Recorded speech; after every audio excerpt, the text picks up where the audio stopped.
ఈరోజు ఒక మంచి రెసిపీ తోటి మీ ముందుకి వచ్చేసా. అది ఏంటి, ఎలా చేసుకోవాలి అనేది, నేను ఎలా చేస్తాను అనేది మీకు వివరంగా చెప్తాను. తప్పకుండా చూడండి.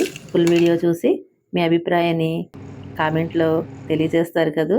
సబ్స్క్రైబ్ చేసుకోలేని వాళ్ళు సబ్స్క్రైబ్ చేసుకోండి. నా పాపాయ అయితే ఇలాంటివే తింటుందన్నమాట వడియాలు. ఇవి ఓవెన్లో పెడితేనే ఇష్టం తనకి. చూసారా? హలో అండి, అందరికీ నమస్తే.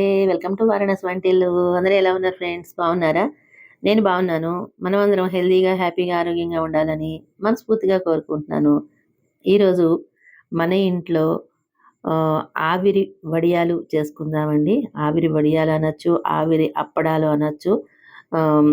మీకు ఎలా అనాలనిపిస్తే అలా అనొచ్చు అనమాట. అవి చేసుకుందామండి. టేస్టీగా ఉంటాయి, సూపర్గా ఉంటాయి అనమాట. నేను ఎలా చేసుకుంటాను మీకు చూపిస్తాను.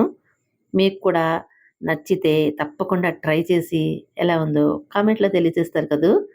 అయితే దీనికోసం ముందుగా మనం ఏం చేయాలి అంటే రైసు నానబెట్టుకోవాలండి.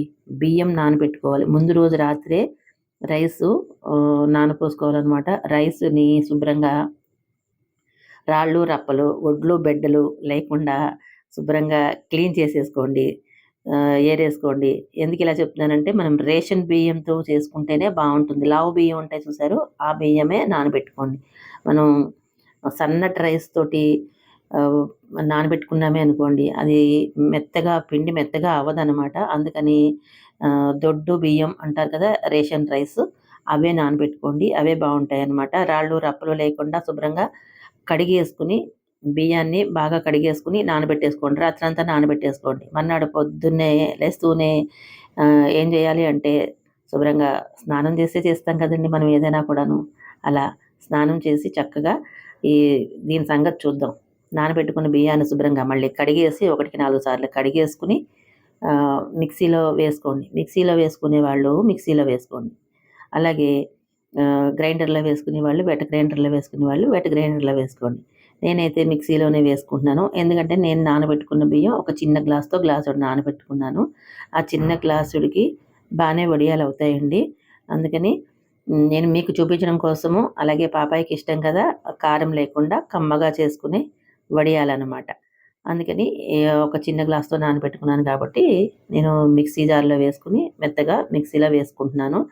ఇది బాగా నలగాలండి, మెత్తగా నలగాలన్నమాట. దోసల పిండి కంటే కూడా ఇంకా మెత్తగా నలిగితే బాగుంటుంది. పలుకు పలుకులాగా ఉండకూడదు. బాగా మెత్తగా నలిగించుకోండి. అలా కొద్ది కొద్దిగా నీళ్లు పోసుకుని మిక్సీ జారు వేడెక్కిపోతూ ఉంటుంది. మోటార్ వేడెక్కిపోతూ ఉంటుంది కదా, తీసి కాసేపు ఆపి అట్లా వేసుకుంటూ ఉండండి. నేనైతే వేసుకోవడం కంప్లీట్ అయిపోయింది. కొంచెం నీళ్లు పోసుకుంటూ, తిప్పుకుంటూ, ఆపుకుంటూ వేసేసుకున్నాను. వేసుకున్నది గిన్నెలోకి తీసేసుకోవాలి కదా, గిన్నెలోకి తీసేసుకున్నాను. తీసుకున్న తర్వాత ఈ మిక్సీ జార్లో పిండి ఉంటుంది కదండి, ఆ పిండి కూడా వేస్ట్ చేయకుండా మనం ఏం చేస్తాము, ఇలా తొలిపేసుకుని ఆ గిన్నెలో పోసేసుకోవాలి. వేస్ట్ చేసుకుంటే ఏమీ రాదు కదా, మనం ఇలా చేసుకుంటే మనకి కలిసి వస్తుందనమాట. ఎలాగో నీళ్ళు పడతాయి దాంట్లో, అందుకని ఏదో మిక్సీ జార్లో ఇంకా ఏమైనా ఉందేమోనని ఒక 2 సార్లు కడిగేసి పోసేసాను. మీరు కూడా ఇలాగే చేస్తారా? వంటలు చేసే వాళ్ళందరూ ఇలాగే చేస్తారులేండి. జాగ్రత్తగానే చేసుకుంటాం కదా మనం అందరూను. ఇట్లా తొలిపేసుకుని పోసేసుకోండి. ఇదైతే కొంచెం పలచగానే ఉండాలి. దోసల పిండి కంటే కూడా పలచగా ఉండాలన్నమాట. అప్పుడే మనం వేసుకోవడానికి అది కొంచెం పలచగా వస్తాయి. ఈలోపు మనం ఏం చేయాలంటే స్టవ్ మీద గిన్నె పెట్టాను కదండి, ఆ గిన్నెలో నీళ్ళు పోసుకోవాలన్నమాట. ఒక గిన్నెలో సగం వరకు నీళ్ళు పోసుకుని స్టవ్ మీద పెట్టుకోవాలి. ఇదంతా ప్రిపేర్ చేసే లోపల నీళ్ళు బాగా మరగాలన్నమాట. మరిగిన తర్వాత మనం ఆవిరి అప్పడాలు అనుకున్నాం కదండి, ఆవిరి వడియాలు లేదా అప్పడాలు అవి వేసుకోవడానికని చెప్పి నీళ్ళు మరిగించుకోవాలన్నమాట. అయితే నేను పిండిని కలుపుకుంటున్నాను. పిండి మనకి కన్సిస్టెన్సీ సరిగా ఉండేలా చూసుకుని కలుపుకోవాలన్నమాట. మరీ పల్చగా కాకుండా, మరీ దోసల పిండిలా గట్టిగా కాకుండా సమానంగా వేసుకోవాలి. ఇలా మెత్తగా ఉండాలి. చూడండి, నేను గరిటె మీద వేసి చూపిస్తున్నాను కదా, జారిపోవాలన్నమాట. ఇట్లా ఉండాలి. దగ్గర నుంచి కూడా చూపిస్తాను, చూసేద్దురు కానీ.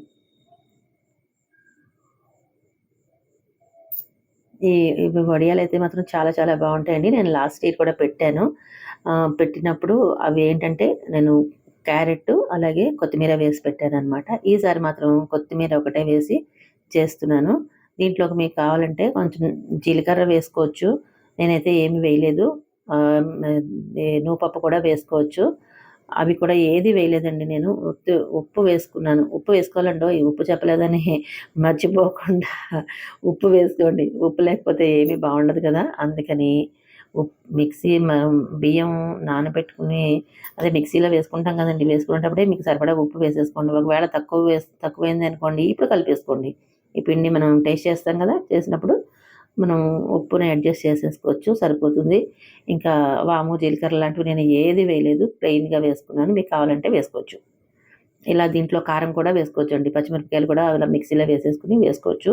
లేదా ఎండు మిరపకాయలు ఫ్లేక్స్ లాంటివి వస్తాయి కదా! చిల్లీ ఫ్లేక్స్ అవి వేసుకోవచ్చు.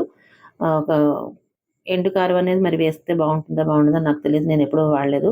ఈ చిల్లీ ఫ్లేక్స్ లాంటివి అక్కడక్కడ ఉంటాయి కాబట్టి ఆ ఫ్లేక్స్ లాంటివి వేసుకుంటే బావుంటుంది. ఇట్లా అప్పడాల అప్పడాలో, వడియాలో నేను 2 ఏదోటి అంటున్నానులెండి కానీ ఆహ్, అట్లా మనం ఈ వడియాలు వేస్తున్నాం కదా! వేసిన ఆవిరి మీద పెట్టుకున్నది దీని మీద ఒక పక్కన నేను ఒక ప్లాస్టిక్ షీట్ వేసుకున్నానండి. దాంట్లో పెట్టుకున్నాను. మీరు కామెంట్‌లో అడగొచ్చు. ప్లాస్టిక్ వాటిల మీద వేయకూడదండి, వాడకూడదని అంటారు కదా అందరూను. అవును, నాకు కూడా తెలుసు. కానీ నా దగ్గర ఇప్పుడు అదొకటే ఉందండి. ప్లాస్టిక్ షీట్ ఉంది కాబట్టి అదే వేసేస్తున్నాను. ఒక చీర వేసుకుంటే చీరకే అతుక్కుపోతుందనమాట. మళ్ళీ తీసేటప్పుడు అవన్నీ ముక్కలు ముక్కలు విరిగిపోతాయి. మళ్ళీ దాన్ని చీరని తడుపుకొని అవన్నీ పైకి పీకేటప్పటికి అన్నీ ముక్కలు ముక్కలు వచ్చేస్తున్నాయి. సరే అందుకని నేను ఇలాగ కవర్ మీద వేసేస్తున్నాను. మీరు అయితే చీర మీద వేసేసుకోండి. ప్లాస్టిక్‌ది మంచిది కాదండి. ఆరోగ్యానికి అస్సలు మంచిది కాదు. అందుకని ప్లాస్టిక్ ఎంత తగ్గిస్తే అంతే మంచిదనమాట. ఇలాంటి కవర్లు అవన్నీ కూడా మంచివి కాదు. ఇప్పుడు నేనైతే ఇలా ఆవిరి మీద పెట్టడం చూస్తున్నారు కదా! ఇది చాలామంది ఏం చెప్తారంటే చాలా ఈజీగా చేసేసుకోవచ్చండి. నిమిషాల్లో చేసేసుకోవచ్చండి. సెకన్లలో చేసేసుకోవచ్చండి. 5 నిమిషాల్లో చేసుకోవచ్చండి అని చెప్తారు. నేనైతే అలా ఏమి చెప్పనండి. ఎందుకంటే ఇది చేసే వాళ్ళకే తెలుస్తుంది. ఆ కష్టం విలువ, ఆ కష్టం ఏంటనేది ఇది అర్థమవుతుంది. మరి చిటికలో అయిపోయేది ఏం కాదులెండి.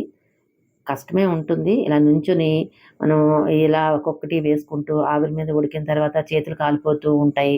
తీస్తూ ఉండాలి. మనం పక్కకేసుకొని ఆరబెట్టుకుంటూ ఉండాలి. ఒకటి సుగుణం ఏంటంటే ఎండలో పెట్టాల్సిన అవసరం లేదు. మనం ఇంట్లోనే పెట్టుకోవచ్చు. ఇది ఎనీ టైమ్ పెట్టుకోవచ్చనమాట. వర్షాకాలంలో, ఎండాకాలంలో, చలికాలంలో ఏ కాలంలోనైనా పెట్టేసుకోవచ్చు. ఫ్యాన్ కింద ఆరిపోతాయన్నమాట. దానికోసం ఈజీ కానీ మిగిలిన వాటిల కోసం ఈజీ ఏమి లేదండి. ఇట్లా రెండిట్ల మీద నాకు ఒకదాని మీద అవ్వట్లేదని చెప్పి పోసినవే చిన్న గ్లాస్‌తో పోసాను నేను రైసు. ఆ చిన్న గ్లాస్‌కి ఇన్ని తంటాలు పడాల్సొస్తుంది. చూసారా? అలాగే నుంచొని ఒకదాని మీద నాకు చిరాకొచ్చి ఇంకొకటి గూడా నీళ్లు పోసుకొని మరిగించుకుంటున్నాను. రెండిట్ల మీద వేద్దాము అని చెప్పేసి. ఇలా వేసే లోపల పొద్దున్నే ఇదే ఎక్కువసేపు దీని దగ్గరేనే ఎక్కువసేపు నిలబడిపోతే మిగిలిన పనులుంటాయి కదండీ! ఆ పనులన్నీ ఎవరు చేస్తారు చెప్పండి? అందుకని ఇదైతే చాలా ఈజీగా అయిపోయే వంటేమి చాలా ఈజీగా అయితే అవ్వదు. కష్టమే ఉంటుంది. దేని కష్టం దానికే ఉంటుందండి. కష్టం లేకుండా ఈజీగా ఏది రాదు కదా! మనం కమ్మగా, రుచిగా తినాలి అనుకున్నప్పుడు ఈ మాత్రం కష్టమైతే పడాలి తప్పదు. పిల్లల కోసం మరీ కష్టపడాలి తప్పదు. ఎందుకంటే మనవరాలు అడిగింది. మరి చేయాలి కదా! అందుకని నేను ఇట్లా చేస్తున్నాను. మీకు కూడా చూపించినట్టు ఉంటుంది కదా అని చెప్పి వీడియో చేస్తున్నాననమాట. నచ్చిన వాళ్ళు చూడండి. నచ్చని వాళ్ళు హ్యాపీగా స్కిప్ చేసేసేయండి. ఓకేనా? అయితే ఇవన్నీ ఇలా వేసేసుకున్నానండి. పిండిలన్నీ ఇక్కడున్నాయి. బోలెడన్ని గిన్నెలైతే ఉన్నాయి సింక్‌లో. అవన్నీ కూడా తోముకోవాలి. తోమేవాళ్ళు ఎవరూ లేరు. నేనే తోముకోవాలి. పొద్దున్నే లేవాలి. ఇదేమో మిక్సీలో వేసుకున్నాను. వేసుకున్న తర్వాత లేచిన తర్వాత ఎంత పనుంటుంది చెప్పండి? కాఫీలు పెట్టాలి. తర్వాత బ్రేక్‌ఫాస్ట్ చేయాలి. తర్వాత వంట చేయాలి. లంచ్ బాక్స్ ఇవ్వాలి కదా! వంట చేయాలి. ఇవన్నీ చేసుకునేటప్పటికి ఇవి కూడా టైం అయిపోతుంది. అయితే ఎండ వెళ్ళిపోతుందని బాధ లేదు కానండి. ఇవి కూడా చెయ్యాలి అనే ఉంటుంది కదా! ఒక పని తలపెట్టామంటే ఆ పని అయ్యేంత వరకు నిద్ర పట్టదు కదా! అలా ఉంటుందనమాట. ఇవన్నీ కూడా ఇలా వేసేసుకున్నానండి. కొంచెం దళసరిగా ఉన్నట్టు అనిపిస్తుంది. కానీ ఎండిపోయిన తర్వాత చూడ్డానికి కొంచెం దళసరిగానే ఉంటాయి. కానీ వేయించుకుంటే మాత్రం సూపర్‌గా ఉంటాయండి. ఆయిల్‌లో వేయించుకుంటే ఇంకా అద్భుతంగా ఉంటాయి. మేమైతే ఎక్కువ ఆయిలు మా వాళ్ళకి ఇష్టం ఉండదు. పాపాయి కూడా ఆయిల్‌లో వద్దంటుంది. నాకు ఓవెన్‌లో పెట్టేసి ఇవ్వు అని అడుగుతుందనమాట. ఆయిల్‌తో అసలు తినదు. ఇష్టం ఉండదు. ఆయిల్‌లో వేయించినవి అస్సలు ఇష్టం ఉండదనమాట. చిన్నతనం నుంచి చూసారా ఆ హెల్త్ కాన్షియస్ ఎంత ఉందో. మేమందరం ఇంట్లో అలా చేస్తాం కదా, తను కూడా అలాగే చేస్తుందనమాట. నేను కూడా ఓవెన్‌లోనే పెడతానండి. ఈ అప్పడాలు మాత్రం ఓవెన్‌లోనే పెట్టేసి ఇచ్చేస్తాననమాట. ఎంత ఇలా ఓవెన్‌లో పెట్టగానే అలా అయిపోతుందనమాట. చక్కగా క్రిస్పీగా మంచిగా గుల్లగా వస్తాయన్నమాట. ఒక చుక్క కూడా ఆయిల్ వేయాల్సిన అవసరం లేదండి. ఇదిగోండి ఇప్పుడు చూపిస్తున్నా చూడండి. నేను ఇక్కడెక్కడా కూడా ఎడిటింగ్ చేయకుండా ఈ ఇదంతా మీకు మామూలుగా చూపిస్తున్నా చూడండి. ఓవెన్‌లో పెట్టేశాను. ఆ పక్కన చూపించిన వడియాలు లాస్ట్ ఇయర్ పెట్టినవి చెప్పాను కదా! క్యారెట్‌వి కొద్దిగానే ఉన్నాయి. ఆ కొద్దిగా వడియాల్లో ఒక వడియం కూడా మీకు వేయించి చూపిస్తాను. ఇదిగో చూడండి ఇట్లా పొంగిపోతుందనమాట. అది పెట్టిన తర్వాత ఒక 30 సెకండ్స్ ఆన్ చేస్తే చక్కగా వేగిపోతుందండి. అసలు అలా పైకి ఉబ్బుతుంది చూసారా? మనం ఒక చిన్న వడియం పెడితే ఎంత పెద్ద వడియం అయిపోయిందోను.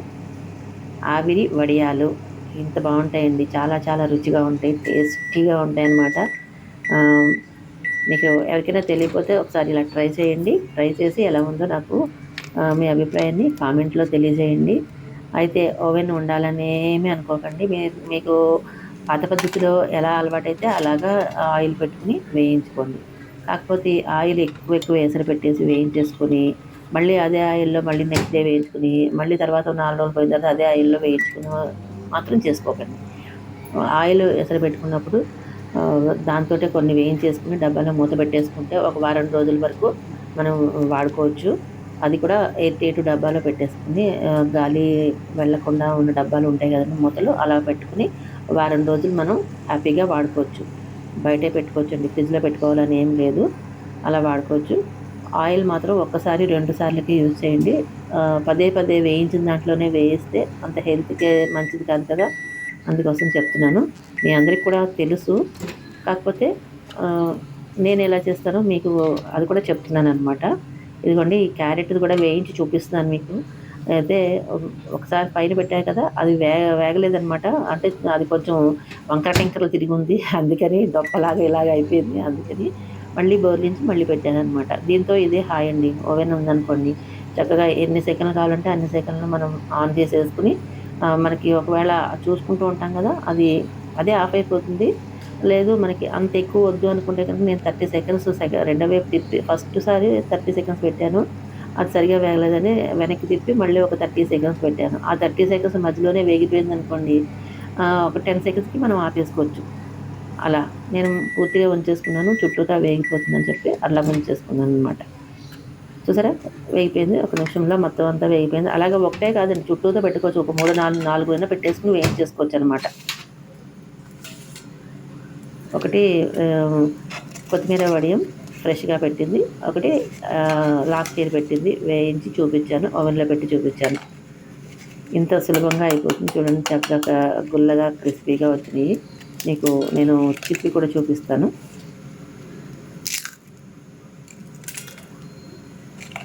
ఇదండి ఈరోజు ఈ వ్లాగు ఇక్కడితోటి ఎండ్ చేసేస్తున్నాను. ఐ హోప్ ఈ వీడియో మీకు నచ్చిందని అనుకుంటున్నాను.